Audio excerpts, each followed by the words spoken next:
Assalamualaikum warahmatullahi wabarakatuh. Halo, perkenalkan nama saya Sri Radiatun Wahida. Saya mahasiswi Universitas Mataram, jurusan Pendidikan Matematika.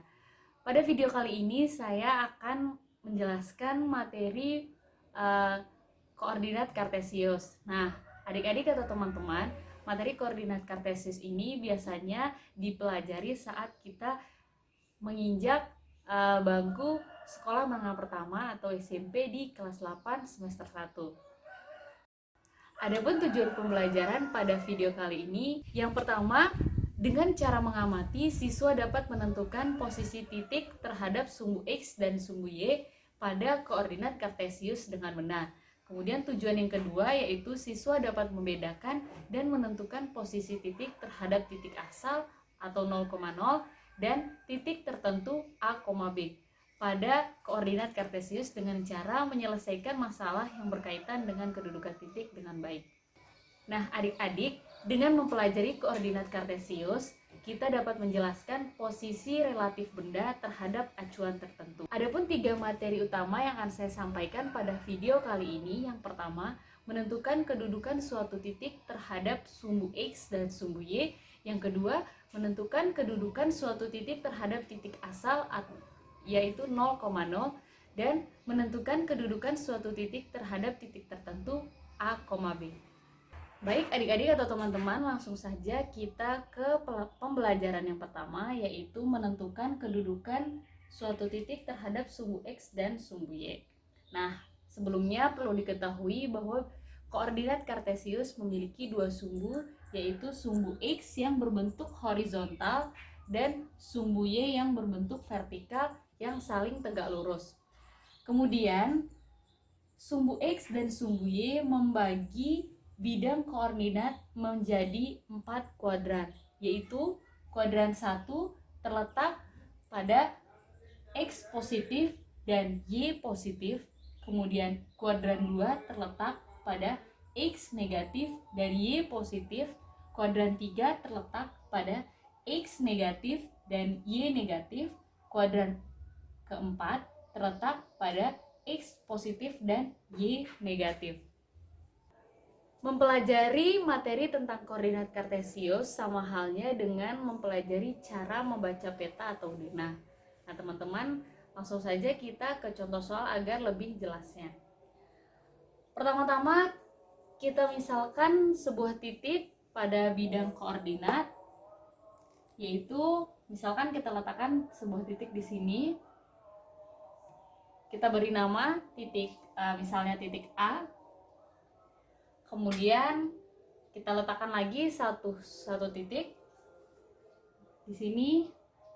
Kita misalkan kita beri nama titik B. Bagaimana cara kita menentukan jarak titik A terhadap sumbu X maupun sumbu Y?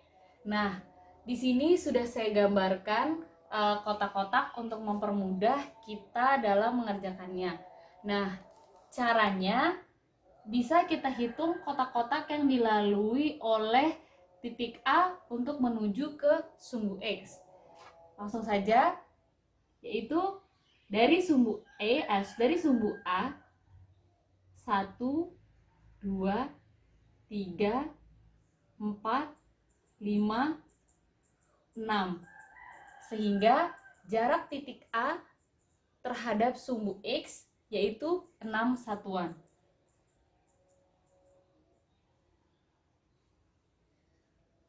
Sedangkan jarak titik A terhadap sumbu Y sama, kita hitung kotaknya 1, 2. Sehingga jarak titik A terhadap sumbu Y yaitu 2 satuan. Sekarang kita akan menghitung jarak titik B terhadap sumbu X maupun sumbu Y. Nah, kita lihat di sini titik B berada pada garis sumbu X, maka dia memiliki jarak titik B terhadap sumbu X yaitu 0 satuan. Sedangkan jarak titik B terhadap sumbu Y yaitu 1, 2, 3. Sehingga 3 satuan. Sehingga didapatkan koordinat titik A yaitu 2,6 dengan aturan penulisan yaitu X, Y. Dan koordinat titik B yaitu 3,0. Kemudian teman-teman dan adik-adik, tadi kita sudah mempelajari tentang kuadran. Nah, di sini bisa kita lihat titik A dan titik B terletak di kuadran berapa? Ya, kuadran pertama. Karena dia terletak pada X positif dan Y positif atau terletak di atas kanan. Nah, adik-adik atau teman-teman, sampai di sini apakah sudah mengerti mengenai bagaimana cara menentukan kedudukan suatu titik terhadap sumbu X dan sumbu Y? Dengan begitu, mari kita lanjut ke materi berikutnya.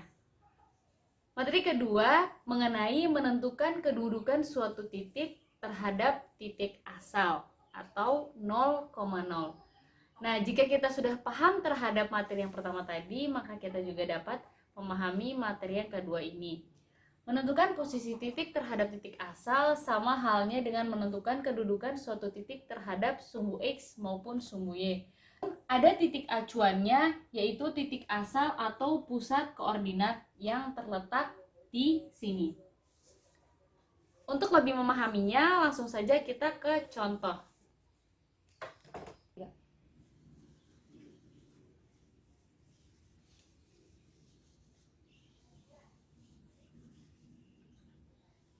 Nah, di sini sudah saya gambarkan kotak-kotak agar lebih mempermudah kita dalam mengerjakannya.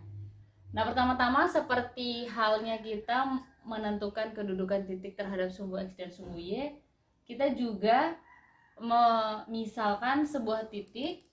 Saya misalkan di sini. Kita beri nama titik A. Kemudian di sini kita beri nama lagi titik B. Sama dengan bagaimana cara kita menentukan posisi titik terhadap sumbu X dan sumbu Y. Nah, di sini kita telah mengetahui titik asal. Nah, dengan begitu posisi titik A terhadap titik asal 4 satuan ke kiri dan 3 satuan ke atas. Di sini 1, 2, 3, 4 satuan ke kiri dan 1, 2, 3 satuan ke atas.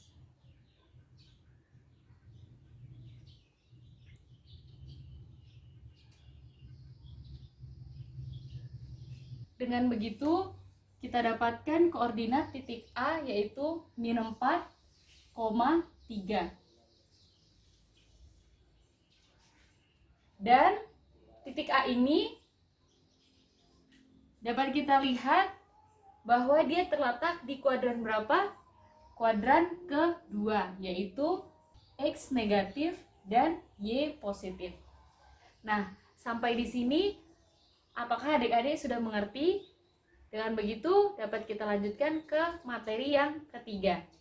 Oh ya teman-teman, perlu diingat pula bahwa dalam menentukan kedudukan suatu titik terhadap titik asal, jika arahnya ke kanan maka absisnya positif, jika arahnya ke kiri maka absisnya negatif, dan jika arahnya ke atas maka ordinatnya positif, dan jika arahnya ke bawah ordinatnya negatif. Nah teman-teman, apakah kalian sudah mengerti mengenai materi kedudukan suatu titik terhadap titik asal? Dengan begitu kita dapat melanjutkan ke materi yang berikutnya.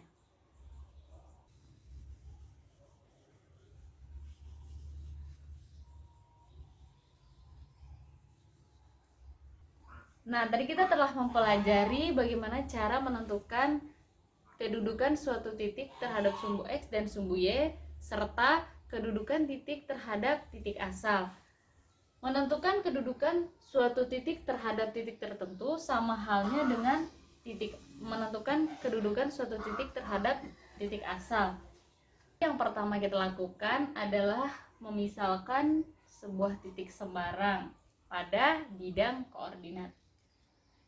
Nah, misalkan di sini titik A dan di sini titik B. Di sini kita akan menentukan koordinat titik A terhadap titik B.